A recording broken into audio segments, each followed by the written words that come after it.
So we get into Afuna. So we got to Afuna, okay. Well, right away we found out that one of the big rules they had there was no talking. They didn't want anybody exchanging information between prisoners and so forth. Because the guys already been there a while wanted to know how are we doing, you know, how's things going and everything. Well, of course, we didn't have any real good news to point out because we'd lost it. At that, I had figured that we had lost a carrier, but I didn't know which one at that myself. Well, to impress us by that, the next day they took us, the four of us out there. They had all the rest of the guys lined up there, really, and they made us hold our arms over our heads while they worked us over pretty good with an axe handle. I was black and blue from the middle of my back to my back of my knees. In fact, they broke my tailbone. After about the 10th time, you don't feel anymore. But I got a beating in my life that time. All four of us got the same treatment. That was to impress us that they were king, dog, as it were. Well, we soon developed into a life there that was very small rations. You get the equivalent of about a teacup full of cooked rice 3 times a day. That would be our ration. With some soybean paste soup with maybe a couple of hunks of onion or you've heard of radishes, these big radishes they grow, or some of that daikon. That would be our ration for breakfast. Lunch, again, a little bit of rice, maybe a piece of fish head or something like that. And supper the same way. That was our meals. On one occasion, we had whale meat, of all things. Hunk of whale meat about so big that thing. And it was so rich and so, I mean, you were completely filled with just that one piece of whale meat. And our big problem, though, was the vitamin deficiency and everything. But they had me working in the little garden they had there, raising tomatoes. Anytime a tomato started looking a bit yellow, I'd swipe it, hide it. And when it got red, I'd eat it. So I kept myself from getting any serious beriberi, although we all had a little bit of it. You could stick your finger in your head and it would stay there for a while. Anyway. Well, that camp developed into 2 or 3 things there developed. It was kind of interesting. They would line us up morning and afternoon and come along and plug a cigarette in, believe it or not, and then come along with a match. The guy next to me said, "Hey, don't refuse it." So I did. I just let the thing smolder. He'd go, then we swap, see. Well, after about 6 months, after a few months, I began to get the habit too, see. So at night, when they would sweep had a last cleanup, they'd have sweep down with those brooms of theirs, that were pretty rough. They weren't really brooms; they were kind of a bunch of stuff on the end of a stick. And they'd sweep the halls, and I was the guy with a bus pay, and I'd get the end of the thing, and they'd sweep the stuff in, and I'd go to the guard quarters, and they'd come and empty all our ashtrays. So I'd pick all the butts out of there. Maybe anywhere from this long to that long. Some were pretty good butts, okay. So I became the butt king. Well, I also steal some matches while they weren't looking. So one of the skipper of the submarine Perch,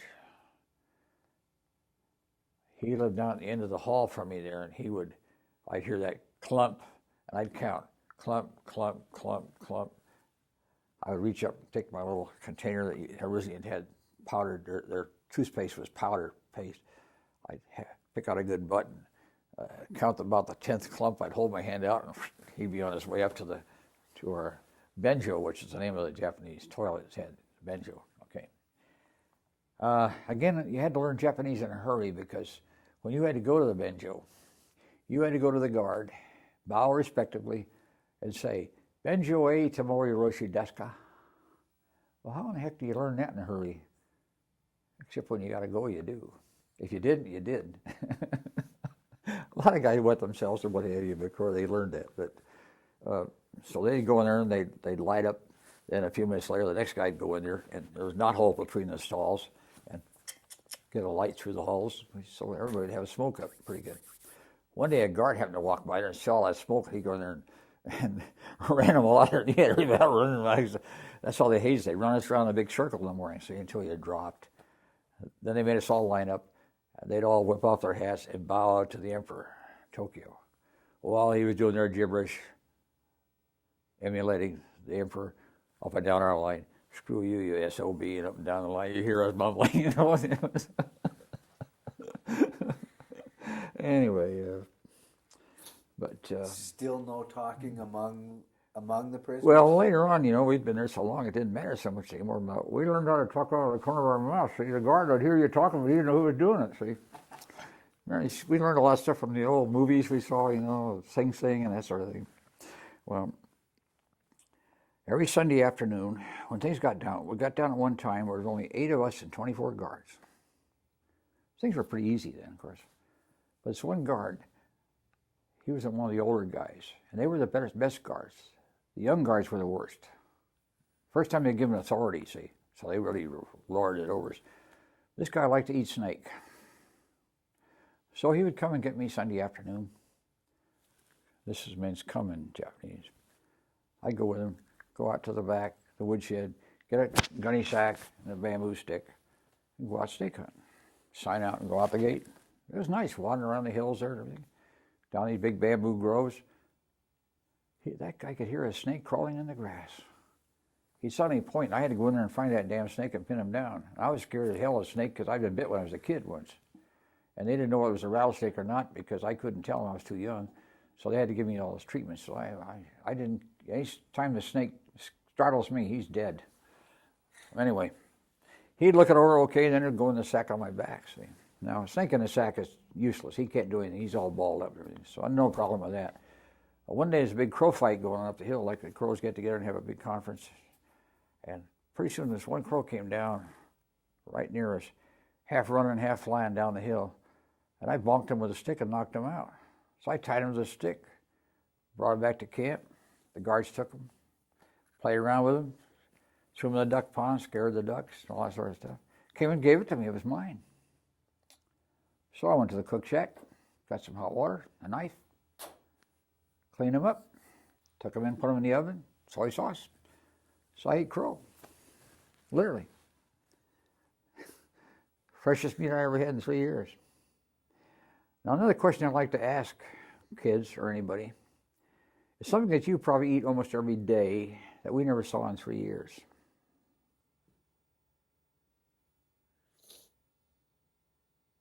Bread? Once in a while we had something that resembled bread. In fact, at Truck they even gave us breadfruit, which was actually not too bad. No, milk, butter, bacon, eggs. We never saw in 3 years. Stuff you eat every day practically, okay? So that was a ration we had was rice. Well, the days at Ofuna, the first Christmas here was kind of grim. They let us have a kind of a little service, you might say. We had some Australians there that were picked up somewhere.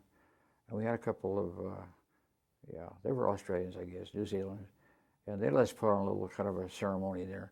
And for the presents that they gave us was half an orange with a green pea in the center. That was our Christmas presento. Okay.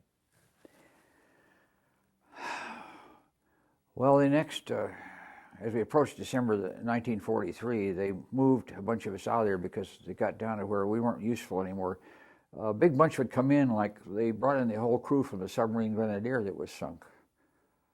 And most of the guys were shipped out within a short time to work camps somewhere. But the skipper stayed on, Fitzgerald. They had a lot of fun trying to develop his name because with the Japanese language, there's only everything, like you say K, ka, ki, ku, ke, ko, is A-E-I-O-U with a K in front of it, see. All right. In my case, the Japanese do not have an L in their language. They have an R, so they use R. So my name was written out as Ne, N-E-R-U-S-O-N. They don't have one consonant, it's N. Everything else has got a vowel after it. So that's the way their language is like. If you say camera, kamu-ra is the way they have. Okay. So my name was Ne Rusan, But they had trouble with Fitzgerald, because Fiatsu Jiaru was the way it came out fine. But, okay. But we did learn, I did learn. They even let us have a little bit of language classes there. And we learned quite a bit of the language. We had to, in a way. And I even learned to write it quite a bit, the katakana and hiragana. The Chinese characters were a little bit difficult more. I call them Chinese characters, the picture language. Well, I started making a scrapbook. I still have it. It's on display up at McCord Air Base up there. I made up a kind of a dictionary. But one character they have has 57 meanings. So the average Japanese has to use a dictionary to read his newspaper. Because beside this picture, well, they would have a little clue as to what it meant. And you have to look in the dictionary and see what the clue was. Well, we learned how to speak fairly well, respectively. They took us down to Tokyo after a year, a little over a year there. Went down to Tokyo and turned us over to the Army. And that was at Omori, which was the headquarter camp. And you saw the picture of it there. Okay. Army had farmed everybody out to do work at various jobs. So after an indoctrination period of a few weeks, I was sent out to a railroad yard where they had a stevedoring out there, unloading railroad cars. Everything from charcoal to lumber to logs, foodstuffs, pig iron, you name it. And I got stuck with the lumber and the charcoal and that sort of thing. And after we'd unloaded a railroad car full of charcoal bale, we'd look just as black as. So we'd go over to the water tower. We had the water tower for the locomotives. Four of us would lock arms and hold ourselves. One guy go over and pull a chain, and that water come down that big around. I mean, it would about knock us down. We would sure wipe off that charcoal. The nips would come up there screaming, "Dummy, dummy, dummy, dummy!" You know. So what, you know? Now this is where we started. Just because we were captured, we had not quit fighting. We became saboteurs. Now our honchos, or foremen as you want to call them, were Koreans. And they didn't have too much love for the Japanese either. Therefore, if they saw us doing something like that, they'd just say, sabotage, you know. They didn't dare do it, but we did. Every loose bolt, every cotter key was pulled or taken off. Any journal box on the railroad cars that wasn't bolted down would have a spring loaded. It would be up that quick. It'd have a handful of sand in there to help the bearings along. We did all we could. Now, toward the end of our stay there, a crew was developed of 10 of us working to unload 80 tons of pig iron a day was our quota. We had to unload for railroad cars or pick it off the deck and load it into barges. They had a lot of canal systems in Tokyo, quite a bit, maybe more than Venice does, and we would have to carry that stuff. And believe it or not, a pig weighs anywhere from 150 to 200 pounds carried on your shoulder. It doesn't take very long to do a ton. Sure. We'd have 4 lifting. There were 2 crews of 2 guys lifting and 6 carrying, and we'd rotate around. Well, one day the bargee, we call him, didn't stick around and put a lot of small stuff on the bottom of his barge first. He shoved off. So we selected the biggest damn pig we could find. Got there on the flank, upended it and shoved it. It went clear to the bottom of the barge. And we worked like heck to put about 20 tons more iron in his barge, and it sunk right there. Tied up 120 foot of dock space for the rest of the war. Well, we also were able to, because we got out of camp, and that was where the enlisted men, in our case, had it all over the officers, because we got to get out of camp. They were stuck in camp. We got out in camp, and the guys who worked on the food line up there were able to steal rice and food. And very simple. I wish I had a piece of bamboo to demonstrate it, but I don't. You take a piece of bamboo about that big around and slice it like a hypodermic. They would issue us socks, like tube socks. A sock is made, jam it in a rice bag, that quick, that sock will be full of rice. Twist it and shove it in your belt. You'd have yourself a couple of pounds of raw Ricky, as we call it. We take it over to hide it in our, we had built air raid shelters like out of railroad ties, what have you. We had hidey holes in there, we'd take it in there. The guys that were stealing the rice up there on the rice line had a partner down there working on in the hardware like we were. During the day, they'd take that rice down and leave it down there in the benjo. The benjo was a little shack out there. All the inside walls were all like post office boxes. You'd slide it up, there'd be a hole. Everybody had their post office box, literally. So he'd give you the word, and that there was something there for you. So just before quitting time, you go down there and get it and hide it on your body. I had a hat that I put a zipper in the lid, in the head. I could carry a pound of rice on my head, and they wouldn't know it. That's how I got rice back to camp. But we had a boiler out there on the job, so I made a mess kit out of a 5-gallon metal can. I cut up and made it, fold it. It would hold a little better than a liter. So I would eat my breakfast and lunch at camp before I left. That would make a decent-sized meal. Get out there, fill this in there, pull a bit of the camouflage. The rice they gave us at camp was different, so we pulled it on. It would float to the top, and then we'd eat it.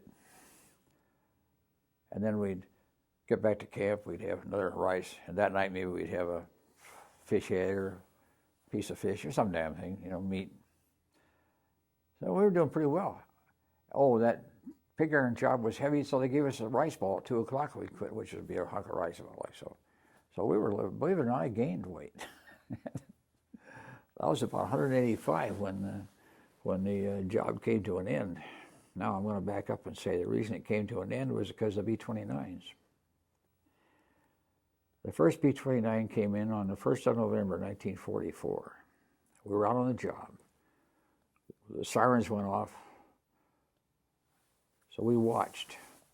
They didn't run us into a shelter or anything. One single plane went over. But he was going like a bat out of Hades because he was in the jet stream, I guess. He must have been doing 600 miles an hour. One plane. They sent up their fighters, and they never even got anywhere near him. We figured he must have been a photo Joe, as we call him. Okay. We figured he'd get back tonight, develop the film, make the prints, make the decision, load up the plane. We figured how many days they'd be back. We had it right on the money. The alarms went off. They took us all and put us in the boxcars, locked us in the boxcars. We could hear the bombs coming down nearby. It sounded like a train going across a bridge or something. Funny sound. Then the explosion. When they let us out later, we could see a lot of smoke nearby where we were. Well, the raids at first were very spotty here in between. But later on it became day and night, both raids. And we'd hear one plane up there at night. They'd set off the sirens, and then everything would be quiet, everything would be dark.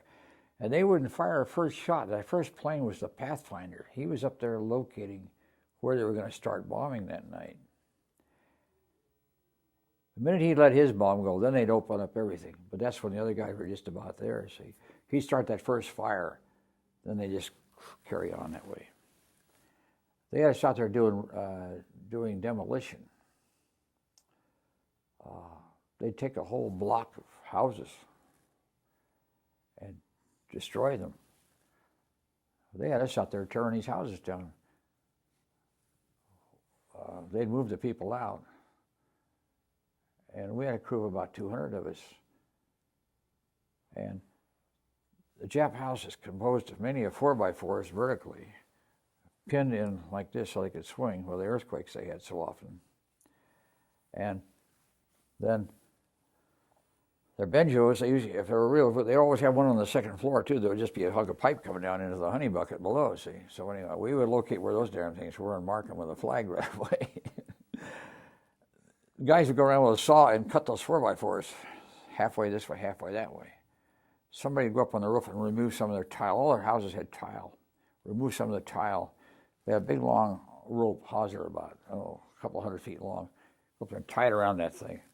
Then we get on the end of that rope and start pulling on it. You find out what the frequency of that house was. Every house had a frequency. And soon we found what the freaks were, then give her hell, man, she crumpled down in one big pile. And then we had to go out there and stack up all the tile and take all the stuff. That's why we had that bench marked ahead of time, so you didn't end up knee-deep in a bucket of crap, see. Well, we, the raids, so it was interesting in a way that some of the first raids we saw was those napalm. They would, the cans would erupt up in the air and this flaming material would come down. It was like a spectacular, I mean, you never saw fireworks like that. But the trouble was that stuff would come down and hit the tile roofs and then run off and wouldn't do any damage. As soon as it hit the ground, they'd put it out with sand or something. They tried thermite. They used a lot of thermite stuff. That would sometimes burn through something. So what they started doing then is they quit using that aerial explosion. They would put a delay in it. So that thing had to crash through that tile and then erupt. So instant fire in the house would, it don't take long to burn down a house of that type. The big fire raid in early April of '45 eliminated about 20% of the area of Tokyo one night. And that fire burned for 3 days. And the people were diving into the canals and what have you, and they were drowning, and corpses were floating up on our island there for weeks afterwards. And logs, the harbor was full of logs, all the logs were cut loose. They had us out there in a beach detail recovering those logs. We'd have to get ropes. And there was so many of us there that we just push it. We'd push those logs up, make a big stack there. And the honey dippers quit coming to camp. We imagine 700 were generating a lot of honey, so we went out there in the sand and they dug a hole about 20 foot square and dig down until you hit water. It was right there in Tokyo Bay. And then they have a detail hauling that stuff out there and dumping it in this pile. Every night they'd cover it with a little bit of sand. One day we had the thing up to the top with sand. We knew where it was. One day the guard didn't like the line we ever lined up after we got through the log details. He was trying to line his line. He backed off. He stepped right into that thing. It was up this deep that all of a sudden. He climbed up out of there and disappeared. And we brought ourselves back to camp. I mean, everybody said, why didn't you try to escape? Well, what would we do? We didn't speak the language, really. I knew some of it. We didn't look like them. We didn't have ration tickets. I mean, we knew which side of the bread the butter was on. So we didn't ever try to escape from there. No way out. Not like it was in Europe. Well, next day that guy smelled like a French outhouse. I mean, house of no repute. Yeah, warehouse. I want to use the word. That was the other funny thing. You know, the men in Japan do all of the fancy perfume and stuff. The women are okay. We were, our camp there was right near the geisha district, so we saw lots of those geisha girls running around where we are on our jobs there, sort of thing. Well, to hurry his story along, lots of different things happened around Tokyo. We got used to routines here. One peculiar day, I was back at camp. I get every 10th day off.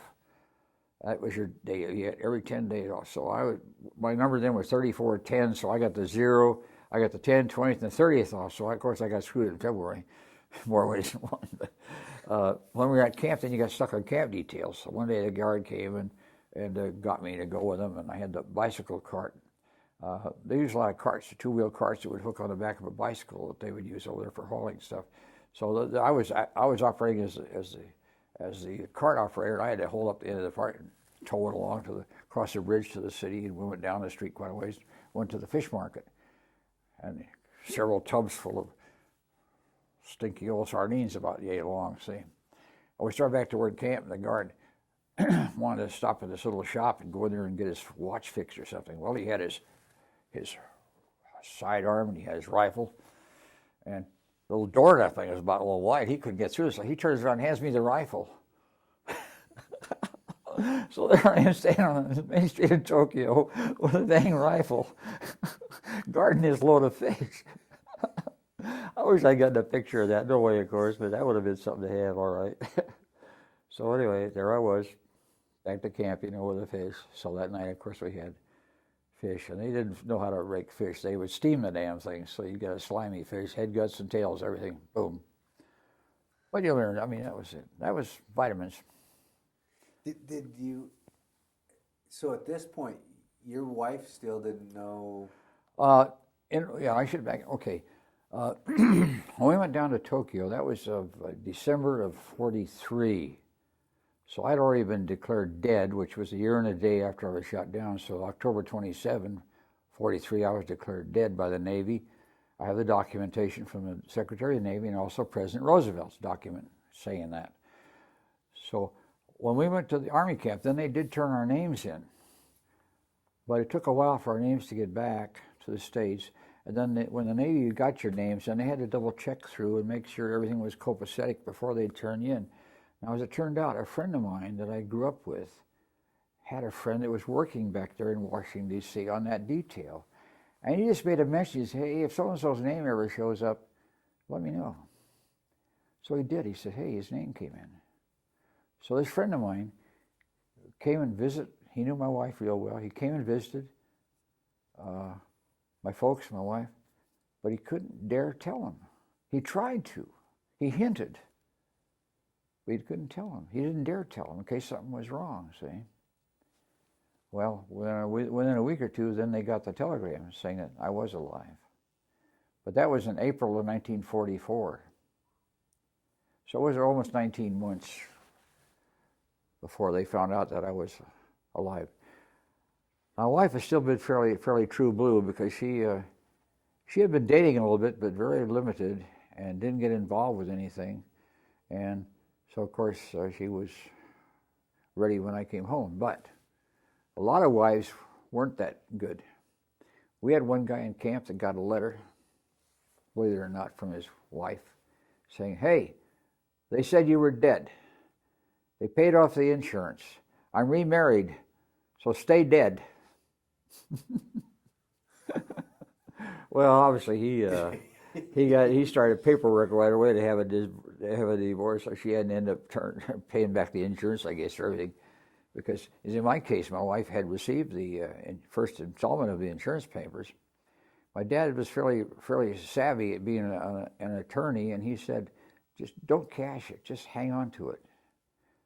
It's good she did because they wanted it back.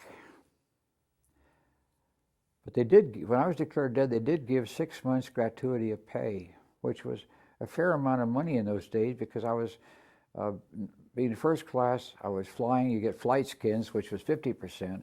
I was getting another 15% for longevity and another something percent for being married. So I was getting $250 a month back in 1940, 2, 3, and 4, and so forth. Now, I asked a lot of people, what would you do if you lost your 22nd, 23rd, and 24th year? Think of what you were doing when you were that old. Wow. Missing. I'm still playing catch up, as the saying goes. Because that's about what I lost, because I was 25. I was 25 and a half about the time the war ended.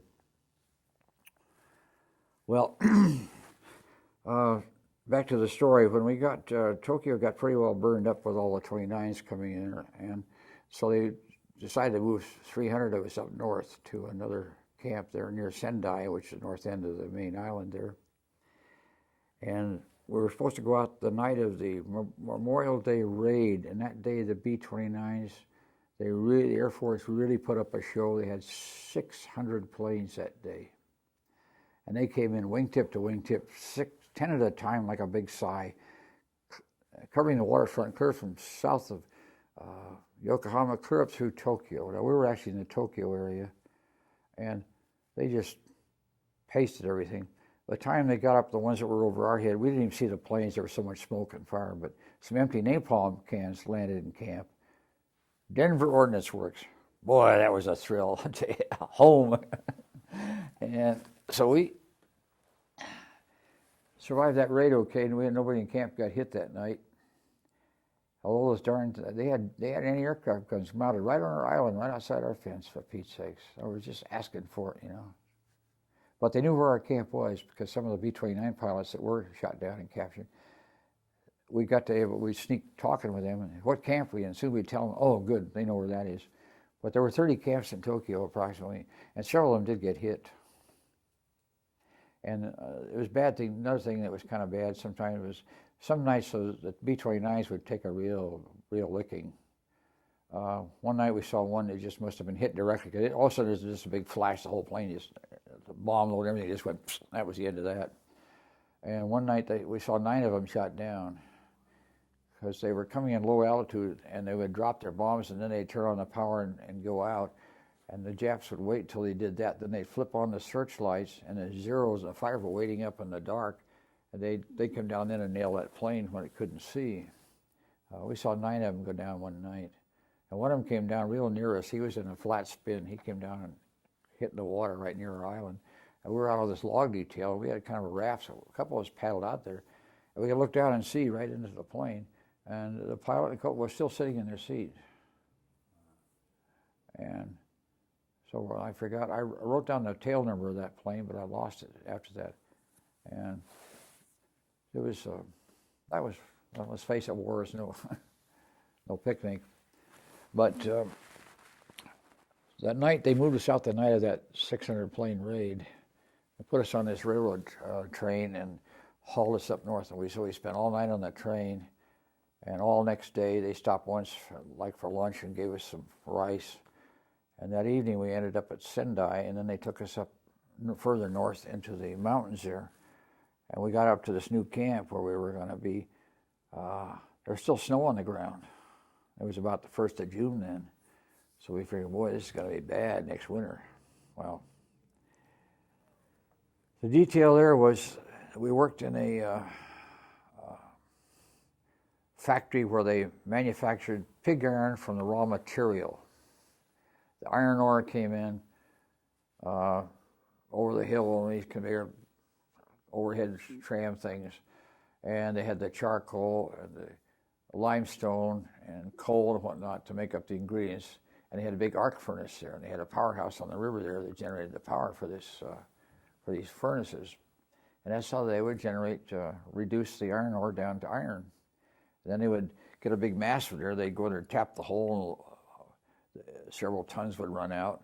And they would use the old pig and sow method, they call it. They would form in the sand the main line, then they'd have all these pigs out there. A pig was about yay long, by so deep. They weighed about 150, 200 pounds. And that's what they do. They'd get that iron coming out, and they'd use wooden sticks actually diverted to this. Okay. After a few days of that, I could see they had a weak point in their system because I had studied metallurgy, and back in Tokyo I had a whole textbook. I had originally been going, when I was going to the University of California, I had learned, I was technically an electrical engineering student, but I talked to this friend of mine who I had met there in Tokyo, who had been a mining engineer, was working out there in the Philippines, and he had been picked up on Corregidor and treated just like an army person. So he ended up in our camp, and he and I became buddies because we're from the same hometown, Mill Valley. And he talked me into becoming a metallurgist. So I knew metallurgy then. So, okay. Saw a weak point in their system. Everything came into a scale house from different sources. And everything went over the scale and got weighed in. So many pounds of, or kilos of iron ore, so many kilos of coal, so many kilos of limestone, the flux and so forth. Okay, it all went across scales. We had guys working in the scale house, and we'd picking up pieces that would fall off the belts, the last sort of thing. Hey, we're not looking. Hold up the thing on the scale for a little bit. Count, say, maybe 30 or so seconds, and when they're not looking. Then later in the day, hold it down, and just keep doing that all day long on all these different scales. Okay. Well, all that material went to a master belt winch way up the head of this building, 10 stories up into these big bins that came down and fed the furnaces. So it took a while. But pretty soon their production started dropping. Started out at about 75 pigs per pour. It started dropping 60, 55, 50, 45. And they were going crazy. They were going all over the place, sampling. Everything came out at the end of the day, tonnage was correct, but segregated. So they tap the furnace. They get tons and tons of green glass, but no iron. Well, they kept boosting the power. Pretty soon they burnt the bottom out of that furnace, and it spilled out on the deck. Got into that wet sand and exploded. 10-story building shed all of its transite in one whip. Fortunately, none of our people got hurt. Killed 3 of them. And within about a month and a half, all 3 furnaces were down. Now they made us go down and repair that furnace. We had to go down in that hole, red hot rocks, and fill a bucket. That's all we did for a shift, was 1 bucket of hot rocks. It was probably a couple hundred degrees down there. They put stuff on your shoes. You didn't burn your shoes because you're wearing a big hunk of 2x4 under your shoes or something. Had to shovel that crap in the bucket and get it out of there. We finally got everything out of that furnace. They relined it with graphite, so on, and put it back together again. The only furnace we didn't shut down was the one that generated carbide, because we didn't know how to handle it. I was familiar with carbide because my grandfather had been in mining, and my father knew a lot about it, and I'd even done some of it. But you use that carbide, those carbide lamps, you have a little bit of water, it generates gas, which then gives you light. And that was kind of a dangerous stuff to mess with, so we didn't mess with it. But we had all 3 of their iron furnaces shut completely down. And then a few weeks before the war ended, the Navy planes came in there early one morning and dropped a few strategic bombs in the right places and really put them out of business. Particularly the area that had me working in was in the sintering department, where all this raw material, the fines all went together. A bucket was about 15 feet diameter, and they have about that deep. And then they would suck air through it and set it on fire with a flamethrower. And then my job was to run this thing that the crane would pick up these pots and set it on the deal that I had worked, clamp it, and then I worked the thing to turn this thing over and dumped all that stuff down the chute. We'd go down there, and the guys down below would be raking out those chunks of, looked like sponge. It was partly iron, and that would go in one of the charges in the furnace. And they had our guys down there doing that, see. Well, one night I didn't set that clamp quite tight enough. So the whole damn pot went down the hole. Created a consternation. Took them a half hour or so to get the thing back out there and squared away again. So guess what? From then on, we had a planned outage every night. And we usually did about 7 a night, so we'd decide ahead of time. I'd tell them ahead of time, okay, gotta be number 3 tonight. So they'd count, and the guy down below would look up and see me, and he'd kind of look up like, say, I wouldn't set the clamp tight enough. Sure enough, down the chute. Toxon bioki, which means very sick. I keep saying, toxon bioki. I got away with it. I mean, that was our method of fighting. Like you said, it never subtle, stopped. but it worked. Yeah. Really put them out of business every way we could. I'm gonna have to cut just a little bit here. We got about 5 more minutes. Okay, I'm just about the end of this anyway. Okay. Well, a few days later, they had me out working on a garden detail. Then I came back to camp, and everybody else was already home. I said, "What happened?" I don't know. They took us all into the lunchroom today and locked us in there. And the emperor made a speech, and they all come back crying and everything. Brought us back to camp, and that was it. So next morning, no reveille, no nothing. The camp commander was still there. All the Japs disappeared. Guards all gone. He just said, "Sensu owari," which means the war's over. So he said, "Okay, bring on the food." So we had to bring it on. We had them hauling the food in. We ate all we could eat. Every 3rd day we went out and commandeered another oxen, cattle, brought it into camp, slaughtered it, had fresh meat that night. We didn't even hang it. We just ate it. It was good. Well, I went from 110 to 185 pounds in 1 month.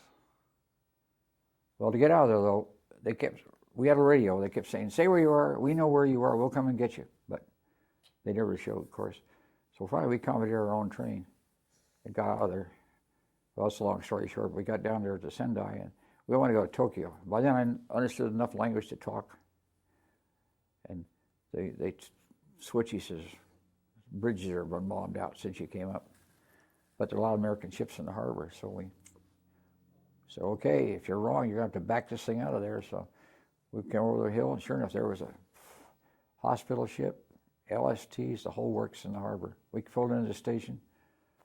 The lieutenant had a clipboard there. So what camp you from? 10D, Wakasan. You're not on my list, but welcome aboard. So we went on an LST. Never seen an LST, didn't know what they were. Out to the hospital ship, processed through there. Anybody that wasn't really sick was then put on a transport, which in my case, I went to the transport. Next day we went down to Tokyo, went through the parade. They gave us a full parade down there because they were all prisoners.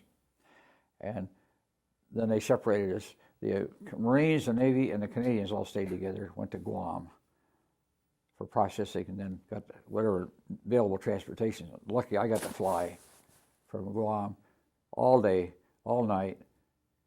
Stopped at Kwajalein, Johnson Island. Finally ended up at Pearl late that afternoon, and then we're there about 3 days, getting squared away. Then took off and landed in Oakland. Now, my wife and folks were there because every plane that went ahead of us had somebody on I knew. I told them to call my folks. It turned out, I found out later, my brother was also one of their pilots that was flying the NATS, Naval Air Transport Service. He was also flying their planes from Oakland on into Olathe, Kansas, see. So they phoned my folks and said, about 2 o'clock in the morning, well, he'll be here 6 this morning. So they picked up the wife and they were there. I tell you, when I came off that plane and saw them, I about collapsed. So we got up, they took us up to the hospital, started processing. Had to go through 10 things to get done. Well, everybody kind of, since my wife was there, they let me go right up to the head of the line. I went through the head of every line, got down there to the gate to go to San Francisco. They gave us a couple of days leave, you know, and the Marine said, I'll get you a ride. So he stopped everybody instead of letting them go. Finally, a captain came down, you know, a forest striper, had a big old square back Buick, stops. Where are you going, San Francisco? Well, he said, you got 2 passengers. Well, I didn't have any uniform there, no rank, no nothing. See, that guy didn't know what the hell I was. I was wearing Navy grays. I was a cheap E7 type cheap carrier. I had the hat and everything else. So he took us over to San Francisco. He said, you don't mind if I leave you up here, do you? I don't like the traffic. I said, Joe, that's fine, sir. So we go. He didn't know who the hell we were. So we got down there. First thing I saw was the uniform store, so I went in there and got the right. And so the wife was working there in the city, so she'd been trying to get a hotel reservation, but they'll only give you 5 days then, period. So she had it all arranged, so we went in and said, here he is. Okay, so we got it. So there I was back at home. So you didn't see your wife. How long were you in the camp? How long were you a prisoner? Almost 3 years. Now, I hadn't seen her, of course, from early August in 1942 until October 6, 1945. So a little over 3 years since I'd seen her. Wow. So from then on, we lived it up. Every time another friend would come in, they'd call me. We'd have another soiree to San Francisco, man. We really, really did that place in. And then shortly after that, we took off and went down to Yosemite for a kind of a little trip with this friend of mine that I'd met there, and saw the fire fall. And everybody was leaving because some snow had come down. We had a choice of the whole damn place. Nowadays, you can't even get in there. We selected a cabin we wanted. Okay, that's yours. Later on, we went on a honeymoon trip down through the Southwest, went down the Grand Canyon. That mule trip down to the bottom of the canyon. Wow. And there was only 2 couples went on that trip. Again, today you can't even get on it hardly. You say not anymore. Yeah. And we were down there Thanksgiving, 1945. If you went down and looked at that log book they have there, you'd see our names there. Just the wife and I and another couple. And we all had a big table, all that Thanksgiving dinner with all the mule handlers and skinners and all the people there. Just had a nice Thanksgiving dinner. So ended the war. Later on, though, when I graduated from Berkeley, I went up to, with my degree in metallurgy, I ended up at Hanford for 19 years. I actually built the big ones. Wow. I managed the plutonium development operation, and we were making the actual plutonium components for all those tests. So I've been around a few. Then I left Hanford about 1967, went to work with my brother building cranes, the big cranes on top of dams and powerhouses. Built those for several years. I retired out of that at the age of 59, and I've never been so damn busy since. That's what everybody say. They say, I don't know how we ever worked when we had a job. That's right. I mean, time just goes. Well, anyway, that's my story, and I'm stuck with it.